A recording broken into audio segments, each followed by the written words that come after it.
Hello students, welcome to R S chemistry. So ಈ ಒಂದು video class A ವಿದ್ಯಾರ್ಥಿಗಳಿಗೆ ಬಹಳ ಇಂಪಾರ್ಟೆಂಟ್ ಆಗಿರುವಂತದ್ದು. ಮೊದಲನೇದಾಗಿ ಕ್ಲಾಸ್ ಎ ಅಂದ್ರೇನು ಅನ್ನೋದನ್ನ ಅರ್ಥ ಮಾಡ್ಕೊಳ್ಳಿ. ಕ್ಲಾಸ್ ಎ ಅಂತ ಅಂದ್ರೆ ಮೋರ್ ದೆನ್ 7 ಇಯರ್ಸ್ ಕರ್ನಾಟಕದಲ್ಲಿ ನೀವು ಓದಿದ್ರೆ ಸೊ ನೀವು ಕ್ಲಾಸ್ ಎ ದಲ್ಲಿ ಬರ್ತೀರಿ. ನಿಮ್ಮ ಒಂದು ಅಪ್ಲಿಕೇಶನ್ ಫಾರ್ಮ್ ಅಲ್ಲಿ ಫಸ್ಟ್ ಪೇಜ್ ಅಲ್ಲೇನೆ ನಿಮ್ಮ ಎಕ್ಸಾಮಿನೇಷನ್ ಸಿಟಿ ಏನಿದೆಯಲ್ಲ ಅದ್ರ ಕೆಳಗಡೆನೆ ಮೆನ್ಷನ್ ಆಗಿದೆ ನೋಡಿ ಯಾವ ಕ್ಲಾಸ್ ಅಂತ ಹೇಳಿ. ಈಗ ಕ್ಲಾಸ್ ಎ ಆಗಿದ್ದು ಈ ಒಂದು ವಿಡಿಯೋ ಯಾರಿಗೆ ಸಂಬಂಧಪಟ್ಟಿರೋದಲ್ಲ ಅಂದ್ರೆ, ಸೊ ಮೊದಲನೇದಾಗಿ ಇದು ಕ್ಲಾಸ್ ಎ ದವರಿಗೆ ಮಾತ್ರ ಸಂಬಂಧಪಟ್ಟಿದ್ದು. ಕ್ಲಾಸ್ ಬಿ ಸಿ ಡಿ ಯಾರಿಗೂ ಕೂಡ ಸಂಬಂಧಪಟ್ಟಿದ್ದಲ್ಲ. ಡಾಕ್ಯುಮೆಂಟ್ ವೆರಿಫಿಕೇಶನ್ಗೆ ಸಂಬಂಧಪಟ್ಟಿದ್ದು. ಮೂರನೇದಾಗಿ ಕ್ಲಾಸ್ ಎ ದಲ್ಲೇ ಇದು ಯಾವ ವಿದ್ಯಾರ್ಥಿಗಳಿಗೆ ಈ ವಿಡಿಯೋ ಸಂಬಂಧ ಇಲ್ಲ ಅಂದ್ರೆ ಯಾರು ಈ ಒಂದು ವಿಡಿಯೋವನ್ನ ನೋಡೋದನ್ನ ನಿಲ್ಲಿಸ್ಬಿಡ್ಬೋದು ಈಗಲೇ ಅಂತ ಅಂದ್ರೆ, ನೀವು ನಿಮ್ಮ ಅಪ್ಲಿಕೇಶನ್ ಫಾರ್ಮ್ ಅನ್ನ ಓಪನ್ ಮಾಡಿದ ಮೇಲೆ 5ನೇ ಪೇಜ್ ಅಲ್ಲಿ, ಲಾಸ್ಟ್ ಪೇಜ್ ಅಲ್ಲಿ ಈ ರೀತಿ ಒಂದು ಕ್ಲೇಮ್ ಸ್ಲಿಪ್ ನಿಮಗೆ ಕಾಣುತ್ತೆ. ಹೌದಾ? ಈ ಕ್ಲೇಮ್ ಸ್ಲಿಪ್ ಏನ್ ಕಾಣ್ತದ, ಇದರಲ್ಲಿ ಸ್ಟಡಿ ಇಯರ್ಸ್ ಇನ್ Karnataka, Kannada medium, rural, linguistic, religious 5 point ಕೊಟ್ಟಿದ್ದಾರೆ. ಇದರಲ್ಲಿ ಯಾವುದನ್ನ ನೀವು ಕ್ಲೇಮ್ ಮಾಡಿರ್ತೀರಿ ಅದರ ಎದುರುಗಡೆ ಸ್ಟಡಿ ಇಯರ್ಸ್ ಅಂತ ಎಲ್ಲರಿಗೂ ಕಂಪಲ್ಸರಿ. ಉಳಿದಿರುವಂತ 4ಅಲ್ಲಿ ಯಾವ ಎದುರುಗಡೆ ನೀವು ಕ್ಲೇಮ್ ಮಾಡಿರ್ತೀರಿ, ಕ್ಲೇಮ್ ಮಾಡಿದಾಗ ಇಲ್ಲಿ ಬಂದ್ಬಿಡ್ತದ. ಇಲ್ಲಿ ಏನ್ ಕ್ಲೇಮ್ಡ್ ಅಂತ ಕಾಣಿಸ್ತಾ ಇದೆ ಈ ಕಾಲಮ್ ಅಲ್ಲಿ ಬರ್ತದ, ಇಲ್ಲಿ ಬಂದಿರ್ತದ. ಮತ್ತೆ ಲಾಸ್ಟ್ ಕಾಲಮ್ ಅಲ್ಲಿ ನಿಮಗೆ ಕ್ಲೇಮ್ಡ್ ಅಂಡ್ ವೆರಿಫೈಡ್ ಅಥವಾ ಈ ರೀತಿ ಸ್ಯಾಟ್ಸ್ ವೆರಿಫೈಡ್ ಅಥವಾ ವೆರಿಫೈಡ್ ಬೈ ಕಾಲೇಜ್ ಅಂತ ಇದ್ರೆ ನಿಮಗೆ ಯಾರಿಗೂ ಕೂಡ ಈ ವಿಡಿಯೋ ಸಂಬಂಧಪಟ್ಟಿರೋದಲ್ಲ. ನೀವು ಸೇಫರ್ ಸೈಡ್ ಅಲ್ಲಿ ಇದೀರಿ, ಏನೂ ಮಾಡೋ ಅವಶ್ಯಕತೆ ಇಲ್ಲ. ಸೊ ಕರೆಕ್ಟ್ ಆಗಿ ಹೇಳ್ತೀನಿ ಕೇಳಿ. ಯಾರಿಗೆ ಈ ವಿಡಿಯೋ ಸಂಬಂಧಪಟ್ಟಿದ್ದಲ್ಲ ಅಂದ್ರೆ ಕ್ಲಾಸ್ ಎ ಆಗಿದ್ದು ಈ ರೀತಿ ಸ್ಯಾಟ್ಸ್ ವೆರಿಫೈಡ್ ಅಂತ ಬಂದಿದ್ರೆ, ಕ್ಲೇಮ್ಡ್ ಅಂಡ್ ವೆರಿಫೈಡ್ ಅಂತ ಬಂದಿದ್ರೆ, ವೆರಿಫೈಡ್ ಬೈ ಕಾಲೇಜ್ ಅಂತ ಬಂದಿದ್ರೆ ನೀವು ಇವತ್ತಿನ ನೋಟಿಫಿಕೇಶನ್ ಬಗ್ಗೆ ತಲೆ ಕೆಡಿಸ್ಕೊಳ್ಳೋ ಅವಶ್ಯಕತೆ ಇಲ್ಲ. ಹಾಗಾದ್ರೆ ಇದು ಯಾರಿಗೆ ಇಂಪಾರ್ಟೆಂಟು? ಸೊ ಯಾರಿಗೆ ಇಂಪಾರ್ಟೆಂಟ್ ಅಂತಂದ್ರೆ ಕರೆಕ್ಟ್ ಆಗಿ ನೋಡಿ. ಕ್ಲಾಸ್ ಎ ಆಗಿದ್ದು ಕ್ಲೇಮ್ ಸರ್ಟಿಫಿಕೇಟ್ ಅಲ್ಲಿ ಕ್ಲೇಮ್ಡ್ ನಾಟ್ ವೆರಿಫೈಡ್ ಅಂತ ಇದ್ರೆ, ಕ್ಲೇಮ್ಡ್ ಬಟ್ ನಾಟ್ ವೆರಿಫೈಡ್ ಅಂತ ಇದ್ರೆ ನೀವು ಮೊದಲೇನ್ ಹೇಳಿದ್ರು ಅಂದ್ರೆ ಕೆಇಎಗೆ ಬಂದು ವೆರಿಫಿಕೇಶನ್ ಮಾಡಿಸ್ಕೊಂಡು ಹೋಗಿ ಅಂತ ಹೇಳಿದ್ರು ಕೆಇ ಅವರು. ಬಟ್ ಈಗ ಏನ್ ಮಾಡಿದಾರೆ ಅಂದ್ರೆ 21ನೇ ತಾರೀಕಿನ ಒಳಗಾಗಿ ನಿಮಗೆ ನಿಯರ್ ಬೈ ಇರುವಂತಹ ಗವರ್ಮೆಂಟ್ ಪಿ ಯು ಕಾಲೇಜ್, ಅದು ಸೈನ್ಸ್ ಆಗಿದ್ರೇನೆ ಒಳ್ಳೇದು ನಾನು ಹೇಳೋದು.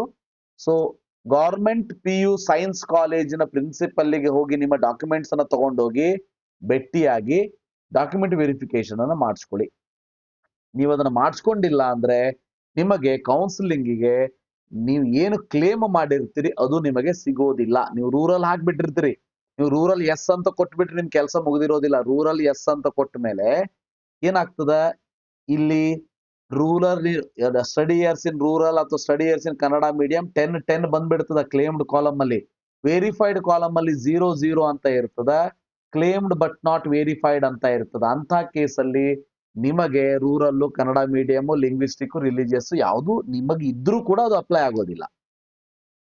ಸೊ ಅದೇ ರೀತಿ ಇಲ್ಲಿ ವೆರಿಫೈಡ್ ಸ್ಟಡಿ ಇಯರ್ಸ್ ಅಲ್ಲಿ ವೆರಿಫೈಡ್ ಅಂತ ಬಂದಿಲ್ಲ ಅಂದ್ರೆ ಸೊ ನಿಮಗೆ ಆಗಲೂ ಕೂಡ ನಿಮಗೆ ವೆರಿಫಿಕೇಶನ್ ಸ್ಲಿಪ್ಪೇ ಬರೋದಿಲ್ಲ, ಕೌನ್ಸಿಲಿಂಗ್ ಅಲ್ಲಿ ಪಾರ್ಟಿಸಿಪೇಟ್ ಮಾಡ್ಲಿಕ್ಕೆ ಆಗೋದಿಲ್ಲ. ಸೊ ಅದಕ್ಕಾಗಿ ಹೇಳ್ತಾ ಇದ್ದೀನಿ, ಕರೆಕ್ಟ್ ಆಗಿ ಕೇಳಿಸ್ಕೊಳ್ಳಿ. ಈ ಅಂತ ಕೇಸಲ್ಲಿ ಏನ್ ಮಾಡಬೇಕು ಅಂದ್ರೆ ನಿಮ್ಮ ಹತ್ತಿರದ ಗವರ್ಮೆಂಟ್ ಪಿ ಯು ಸೈನ್ಸ್ ಕಾಲೇಜಿಗೆ ಹೋಗಿ ಅಲ್ಲೊಂದು ಕೆ ಅವ್ರು ಲಿಂಕ್ ಕೊಟ್ಟಿದ್ದಾರೆ, ಆ ಲಿಂಕ್ ಅಲ್ಲಿ ಅವರು ವೆರಿಫಿಕೇಶನ್ ಮಾಡ್ತಾರೆ. ಸೊ ಬಹಳ ಸಿಂಪಲ್. 21ನೇ ತಾರೀಕೊಳಗೆ ಅದನ್ನ ಮುಗಿಸ್ಕೊಳ್ಳಿ. ಈಗ ನೀವು ಕೆಳಗಡೆ ಮೆಸೇಜ್ ಹಾಕೋದಕ್ಕೆ ಸ್ಟಾರ್ಟ್ ಮಾಡ್ತೀರಿ, ಇಲ್ಲ ಸರ್ ನಂದು ಇಷ್ಟ ಆಗಿದೆ ಏನ್ ಮಾಡ್ಬೇಕು, ಅದಾಗಿದೆ ಏನ್ ಮಾಡ್ಬೇಕು, ಇದಾಗಿದೆ ಏನ್ ಮಾಡ್ಬೇಕು, ಏನ್ ಮಾಡ್ತೀರಿ ಅಂದ್ರೆ ನಾ ಹೇಳೋರು ವಿಡಿಯೋ ಕಂಪ್ಲೀಟ್ ಆಗಿ ನೋಡೋದೇ ಇಲ್ಲ. ನೀವು ಗೊತ್ತಿರ್ಲಿ, ಕರ್ನಾಟಕದಲ್ಲಿ ಜೆನ್ಯೂನ್ ಆಗಿ ವಿಡಿಯೋ ಮಾಡೋರೇ ನಾವೊಂದು 2-3 ಜನ. ಓಪನ್ ಆಗಿ ಹೇಳಬೇಕು ಅಂದ್ರೆ ನಾನೊಬ್ಬನು ಮ್ಯಾಥ್ಸ್ ಟೆಕ್ಕಿ ಅಂತ ಏನಿದ್ದಾರೆ ಗುಲ್ಬರ್ಗದಲ್ಲಿ ಅವರೊಬ್ರು. ಸೊ ಐ ಥಿಂಕ್ ಇಷ್ಟೇ, ಬೆರಳಿಕೆ ಅಷ್ಟು ಮಾತ್ರ. ಉಳಿದವರೆಲ್ಲ ಬಹಳ ಜನ ಇದ್ದಾರೆ, ಏನೇನೇನೋ ಹೆಸರಿಟ್ಕೊಂಡು ಕುಂತ್ಕೊಂಡಿದ್ದಾರೆ. ಏನೋ ಸ್ಮಾರ್ಟಿ ಪ್ಲಸ್ ಅಂತೆ, ಸ್ಮಾರ್ಟಿ ಅಂತೆ, ಏನೋ ಯಜು ಯೋಧ ಅಂತೆ. ನೀವು ಅವ್ರದ್ದೆಲ್ಲ ವಿಡಿಯೋ ನೋಡಿ. ಒಂದು ವಿಡಿಯೋದಲ್ಲಿ 10 ಸಾರಿ ಹೇಳ್ತಾರೆ, ಹೇಳಿದ್ದನ್ನೇ ಹೇಳಿರ್ತಾರೆ. ಸೊ ಅಂಥವ್ರ ವಿಡಿಯೋದಲ್ಲಿ ನಿಮಗೆ ಬಹಳ ಖುಷಿ ಕೊಡ್ತದೆ. ಕೆಲವೊಂದಷ್ಟು ಆ ಒಂದಷ್ಟು ಯೋಧ ಅಂತೆ ಅವೆಲ್ಲ ಆ ವಿಡಿಯೋಸ್ ನೋಡಿ ನೀವು. ಏನೋ ಎಕ್ಸ್ಪ್ಲೋರ್ ಅಂತೆ, ಗಣಿ ಎಕ್ಸ್ಪ್ಲೋರ್ ಏನೋ ಒಂದು ಇದೆ. ಸೊ ಅವರೆಲ್ಲ ಯೂಟ್ಯೂಬ್ ಚಾನಲ್ ವಿಡಿಯೋವನ್ನು ನೀವು ನೋಡ್ತಾ ಹೋದ್ರೆ ಗೊತ್ತಾಗ್ತದ. ಕೆಇ ಅವರು ಹಿಂದಿನ ವರ್ಷ ಯಾವಾಗ್ಲೂ ಮಾಡಿದ್ದು ವಿಡಿಯೋವನ್ನ ತುಣುಕು ತುಂಡಾಗಿ ಮಾಡಿಬಿಟ್ಟು ಅದನ್ನೇ 10 ನಿಮಿಷ ವಿಡಿಯೋ ಮಾಡಿ ಹಾಕ್ತಾರೆ. ನನಗೆ ಅದೇ ಅರ್ಥ ಆಗೋದಿಲ್ಲ. ಸ್ವಲ್ಪ ನಮ್ಮ ವಿದ್ಯಾರ್ಥಿಗಳು ನೋಡ್ತಾರೆ ಅಂತ ಹೇಳಿ ಪಾಪ ಅವ್ರನ್ನ ದಾರಿ ತಪ್ಪಿಸುವಂತ ಕೆಲಸ ಮಾಡೋದಕ್ಕೆ ಹೋಗ್ಬೇಡಿ ಅಂತ ಹೇಳ್ತೀನಿ ನಾನು. ಕೆಇ ಅವರು ಒಂದು ವಿಡಿಯೋ ಮಾಡಿದ್ರೆ ಅದನ್ನ 10 ಪಾರ್ಟ್ ಮಾಡ್ತಾರೆ. ಟೈಮ್ ಲೈನೇ ಗೊತ್ತಿರೋದಿಲ್ಲ. ಅಂದ್ರೆ ಹಿಂದಿನ ವರ್ಷದ ಯಾವುದೋ ಒಂದು ವಿಡಿಯೋವನ್ನ ಈ ವರ್ಷ KCET ರಿಸಲ್ಟ್ ಬಗ್ಗೆ, ರ್ಯಾಂಕ್ ಅನೌನ್ಸ್ಮೆಂಟ್ ಬಗ್ಗೆ, ಮಾರ್ಕ್ಸ್ ಎಂಟ್ರಿ ಬಗ್ಗೆ ಅಂತ ಹಾಕೊಳ್ತಾ ಹೋದ್ರೆ 10-20 ಸಾವಿರ ಜನ ನೀವು ನೋಡ್ತೀರಿ. ಅಷ್ಟೊಂದು ವ್ಯೂಸ್ ಗಳಿರ್ತದೆ. ಆದ್ರೆ ಆ ವಿಡಿಯೋದಲ್ಲಿ ಹಿಂದಿನ ವರ್ಷದ ಇನ್ಫಾರ್ಮೇಶನ್ ಅನ್ನ ಶೇರ್ ಮಾಡಿರ್ತಾರೆ.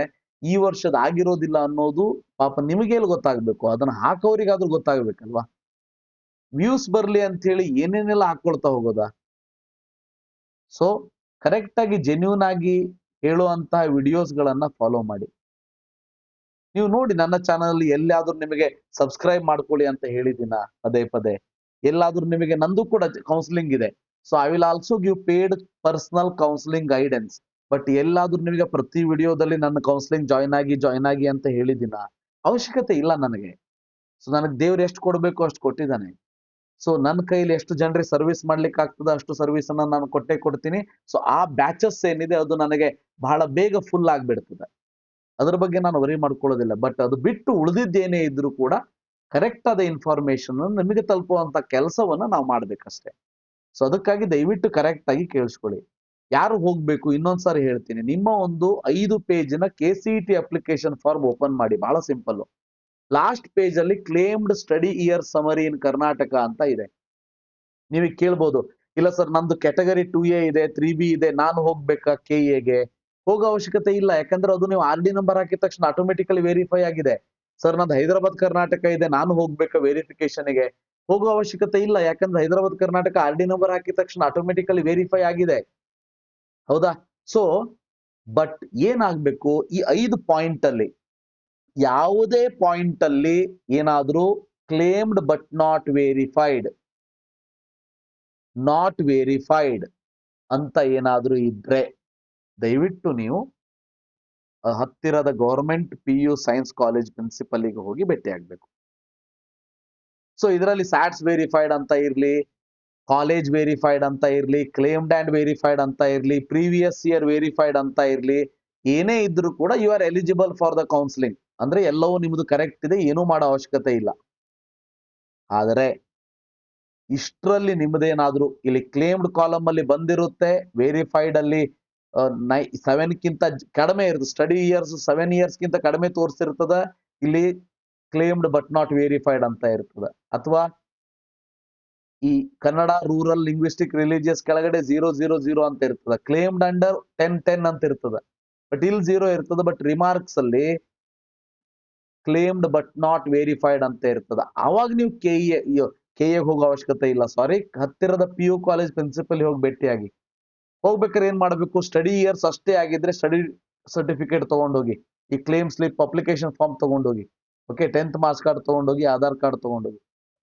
ಒಂದೊಮ್ಮೆ ಕನ್ನಡ ಮೀಡಿಯಂ ಆಗಿದ್ರೆ ಸ್ಟಡಿ ಸರ್ಟಿಫಿಕೇಟ್ ತಗೊಂಡೋಗಿ, ಕನ್ನಡ ಮೀಡಿಯಂ 10 ವರ್ಷ ಓದಿದ್ದು with BO sign study certificate ತಗೊಂಡೋಗಿ. ರೂರಲ್ ಆಗಿದ್ರೆ 10 ವರ್ಷ ಓದಿರುವಂತ BO ಸೈನ್ಸ್ ರೂರಲ್ ಸ್ಟಡಿ ಸರ್ಟಿಫಿಕೇಟ್ ತಗೊಂಡೋಗಿ. ಲಿಂಗ್ವಿಸ್ಟಿಕ್ ಆಗಿದ್ರೆ ಅನೆಕ್ಸರ್ 5 10 ಇಯರ್ಸ್ ಓದಿರುವಂತದ್ದು ಅನೆಕ್ಸರ್ 5 ಅನ್ನ ತಗೊಂಡೋಗಿ, so with BO sign. Religious ಆಗಿದ್ರೆ ತಹಶೀಲ್ದಾರ್ ಆಫೀಸ್ ಇಂದ ಒಂದು RD ನಂಬರ್ ಇರುವಂತಹ ರಿಲಿಜಿಯಸ್ ಮೈನಾರಿಟಿ ಸ್ಟಡಿ ಸರ್ಟಿಫಿಕೇಟ್ ತಗೊಂಡಿರ್ತೀರಿ, ಅದನ್ನ ತಗೊಂಡೋಗಿ. ಸೊ ಇದನ್ನ ತಗೊಂಡೋಗಿ ವೆರಿಫೈ ಮಾಡಿಸ್ಕೊಂಡು ಬನ್ನಿ. Very important. ಸೊ ಎಲ್ಲಾದ್ರೂ ಇನ್ನೊಂದ್ಸರಿ ಹೇಳ್ತೀನಿ, ಯಾರು ಹೋಗ್ಬೇಕು ಅಂದ್ರೆ ಕ್ಲಾಸ್ A ಆಗಿರ್ಬೇಕು. ಯಾಕಂದ್ರೆ ಕ್ಲಾಸ್ B ದಿಂದ ಮುಂದೆ ಎಲ್ಲರಿಗೂ ಕೂಡ ನಿಮಗೆ KA ಕರೆದಿದ್ದಾರೆ, ನೀವು ಹೋಗಿ ಮಾಡಿಸ್ಕೊಳ್ತಾ ಇದ್ದೀರಿ ಅದನ್ನ. ಆದ್ರೆ ಅದನ್ನ ಬಿಟ್ಟು ಕ್ಲಾಸ್ A ಆಗಿದ್ದು ವೆರಿಫಿಕೇಶನ್ ಆಗಿದೆಯೋ ಇಲ್ಲೋ ನೋಡ್ಕೊಳ್ಳೋದು ಹೇಗೆ? ಕ್ಯಾಟಗರಿ ಕ್ಲೇಮ್ ಮಾಡಿದ್ರೆ, ಹೈದರಾಬಾದ್ ಕರ್ನಾಟಕ ಕ್ಲೇಮ್ ಮಾಡಿದ್ರೆ ತಲೆ ಕೆಡ್ಸ್ಕೋಬೇಡಿ, ಹೋಗೋ ಅವಶ್ಯಕತೆನೇ ಇಲ್ಲ. ರೈಟ್? ಆದ್ರೆ ಸ್ಟಡಿ ಇಯರ್ಸ್ ನೀವು ಫಿಲ್ ಮಾಡಿರ್ತೀರಿ, ಸ್ಯಾಟ್ಸ್ ನಂಬರ್ ಹಾಕಿರೋದಿಲ್ಲ, ಸ್ಯಾಟ್ಸ್ ವೆರಿಫೈ ಆಗಿರೋದಿಲ್ಲ, ಕ್ಲೇಮ್ಡ್ ಅಂಡ್ ನಾಟ್ ವೆರಿಫೈಡ್ ಇರ್ತದ, ನೀವು ಹೋಗ್ಬೇಕು. ಕಾಲೇಜಿಗೆ ಹತ್ತಿರದ ಸೈನ್ಸ್ PU ಕಾಲೇಜ್ ಹೋಗಿ ಭೇಟಿಯಾಗಿ ಪ್ರಿನ್ಸಿಪಲ್ ಹತ್ರ ವೆರಿಫಿಕೇಶನ್ ಮಾಡಿಸ್ಕೊ ಬರಬೇಕು. ಕನ್ನಡ ಮೀಡಿಯಂ ಕ್ಲೇಮ್ ಮಾಡಿರ್ತೀರಿ ಎಸ್ ಅಂತ ಹೇಳಿ, ಆದ್ರೆ ರಿಮಾರ್ಕ್ಸ್ ಅಲ್ಲಿ ಕ್ಲೇಮ್ಡ್ ಬಟ್ ನಾಟ್ ವೆರಿಫೈಡ್ ಇರ್ತದ, ನೀವು ಹೋಗ್ಬೇಕು. ರೂರಲ್ ಅಲ್ಲಿ ಕ್ಲೇಮ್ಡ್ ಅಂಡ್ ನಾಟ್ ವೆರಿಫೈಡ್ ಇರ್ತದ, ನೀವು ಹೋಗ್ಬೇಕು. ಲಿಂಗ್ವಿಸ್ಟಿಕ್ ಅಲ್ಲಿ ಕ್ಲೇಮ್ಡ್ ಮಾಡಿರ್ತೀರಿ, ಸೊ ತಮಿಳು, ತೆಲುಗು, ತುಳು ನಿಮ್ದೇನಾದ್ರೂ ಮದರ್ ಟಂಗ್ ಇದ್ರೆ, ಸೊ ರಿಮಾರ್ಕ್ಸ್ ಅಲ್ಲಿ ಕ್ಲೇಮ್ಡ್ ಅಂಡ್ ನಾಟ್ ವೆರಿಫೈಡ್ ಇರ್ತದ, ನೀವು ಹೋಗ್ಬೇಕು. ರಿಲಿಜಿಯಸ್ ಅಲ್ಲಿ ಮುಸ್ಲಿಂ ಆರ್ ಕ್ರಿಶ್ಚಿಯನ್ ಮಿನಿಮಮ್ 10 ವರ್ಷ ಕರ್ನಾಟಕ ಕಲ್ತಿದ್ ಎಸ್ ಅಂತ ಹಾಕಿರ್ತೀರಿ, ಸೊ ನೀವೇ ಏನಾದ್ರು ಕ್ಲೇಮ್ಡ್ ಅಂಡ್ ನಾಟ್ ವೆರಿಫೈಡ್ ಇದ್ರೆ ನೀವು ಹೋಗ್ಬೇಕು. ಇಷ್ಟು ಜನ ಹೋದ್ರಾಯ್ತು. ಯಾವ್ದೇ ಒಂದು ಅಪ್ಲಿಕೇಶನ್ ಫಾರ್ಮಿನ ಲಾಸ್ಟ್ ಪೇಜ್ ಅಲ್ಲಿ ಕ್ಲೇಮ್ಡ್ ಅಂಡ್ ವೆರಿಫೈಡ್, ಸ್ಯಾಟ್ಸ್ verified, claimed and verified by college, verified by college ಏನೇ ಇದ್ರೂ ಕೂಡ ಎಲ್ಲಿಗೂ ಹೋಗುವಂತ ಅವಶ್ಯಕತೆ ಇಲ್ಲ. ಹಾಗೇನಾದ್ರು ನಿಮ್ದು ಇದ್ಯಾವುದು ಕ್ಲೇಮ್ ಅನ್ನ ಇದುವರೆಗೆ ನೀವು ಮಾಡ್ಕೊಂಡೇ ಇಲ್ಲ, ನಾ ಏನ್ ಮಾಡ್ಬೇಕು ಸರ್ ಈಗ? ನಂದು ಆಕ್ಚುಲಿ ಕನ್ನಡ ಮೀಡಿಯಂ ಇದೆ, ರೂರಲ್ ಇದೆ, ಹೈದರಾಬಾದ್ ಕರ್ನಾಟಕನೂ ಇದೆ, ಅಥವಾ ಕ್ಯಾಟಗರಿ ಸರ್ಟಿಫಿಕೇಟು ಇದೆ. ಆದ್ರೆ ನಾನು ಏನ್ ಮಾಡಿದ್ದೀನಿ ಅಂತ ಅಂದ್ರೆ, ಸೊ ಇವೆಲ್ಲ ಇದ್ದೂ ಕೂಡ ನಾನು ಅದನ್ನ ಕ್ಲೇಮ್ ಮಾಡಿಲ್ಲ. ಕ್ಲೇಮ್ ಮಾಡಿಲ್ಲ ಅಂದ್ರೆ ನಾ ಏನ್ ಮಾಡ್ಬೇಕೀಗ? ಸೊ ಡೆಫಿನೆಟ್ಲಿ ಬಹಳ ಸಿಂಪಲ್. ಸೊ ಕ್ಲೇಮ್ ಮಾಡಿಲ್ಲ ಅಂದ್ರೆ KE ವೆಬ್ಸೈಟಿಗೆ ಹೋಗಿ, ಇಲ್ಲಿ ಆನ್ಲೈನ್ ಅರ್ಜಿ ಎಡಿಟಿಂಗ್ ಲಿಂಕ್ ಅಂತ ಇದೆ, ಇದನ್ನ ಕ್ಲಿಕ್ ಮಾಡಿ ಹೊಸದಾಗಿ ಕ್ಲೇಮ್ ಮಾಡ್ಕೊಳ್ಳಿ. ನೀವೇನಾದ್ರೂ ಕ್ಲೇಮಿಂಗ್ ಮಿಸ್ ಆಗಿದ್ರೆ ಕ್ಯಾಟಗರಿ ಕ್ಲೇಮ್ ಮಾಡಬಹುದು. ರಿಸರ್ವೇಶನ್ ಅಲ್ಲಿ ನೀವು ಈ ಒಂದು Kannada medium, rural, linguistic, religious, HK ಇವೆಲ್ಲವನ್ನ ಹಾಕಿ ನೀವು ಕ್ಲೇಮ್ ಮಾಡಬಹುದು. ಮಾಡ್ಕೊಂಡ ಮೇಲೆ ಅದ್ರ ವೆರಿಫಿಕೇಶನ್ ಹತ್ತಿರದ ಕಾಲೇಜ್ ಹೋಗಿ ಮಾಡಿಸ್ಕೊಂಡು ಬನ್ನಿ ಅಷ್ಟೇ. ಬಹಳ ಸಿಂಪಲ್ ಇದೆ ಪ್ರೊಸೀಜರ್. ಇದಿಷ್ಟು ನಿಮಗೋಸ್ಕರ. Thank you. Have a nice day.